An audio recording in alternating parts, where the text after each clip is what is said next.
tayo ng bulaklak. Bibigay natin sa ating syota, hindi naman kami.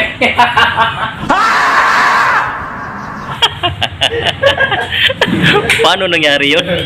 Kaya nga, syota ko nga, hindi naman kami. Inisan ko na rin bulaklak ko para sa Valentine's. Malayo pa eh. Malayo pa. Malayo pa Valentine's. Inisan mo na. Dadaan mo na ng December. Ka-uncle ah. Dadaan na ni Silvia rin. Nasaan ba syuta mo ngayon? Tawa ng Diyos. Patay na.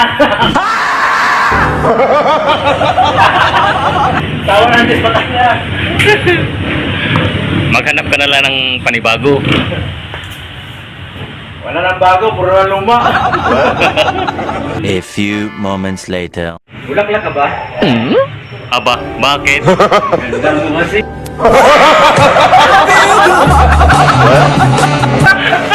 Ayos, bago yan ah.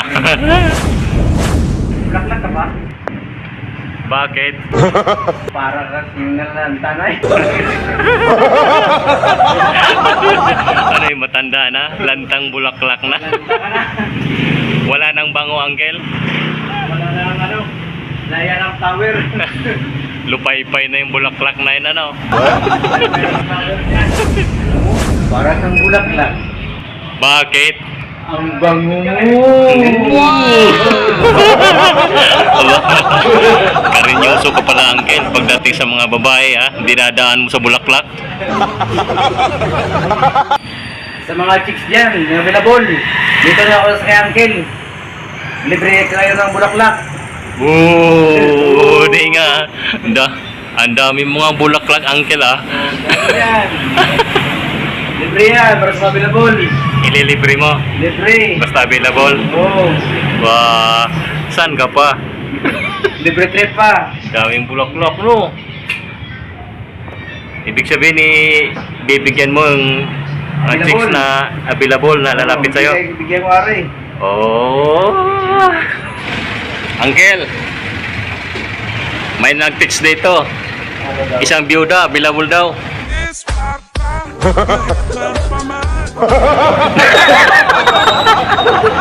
Eh, ito na, libre. Okay lang sa'yo? Okay lang sa'yo, byuda? Pwede na! Hindi na yan. Chicks pa rin yun, ano? Oh, chicks pa rin. Basta available. Basta available. Walang kaumay-umay, ano?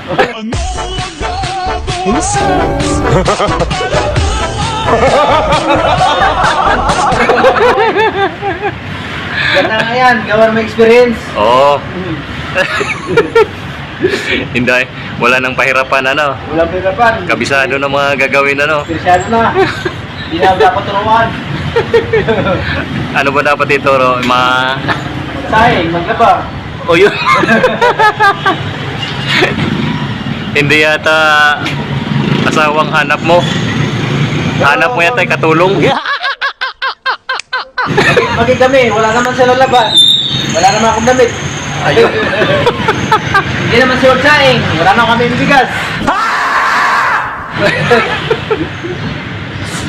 Patay sa gutom pala yung magiging chicks mo, ka-uncle. Ayan, dito dapat turuan.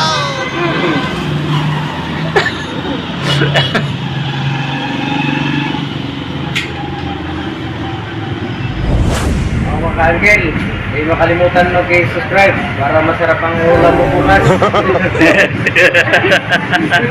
Bakit magbibigay ka ng ulam? Oh, bigyan ng ulam.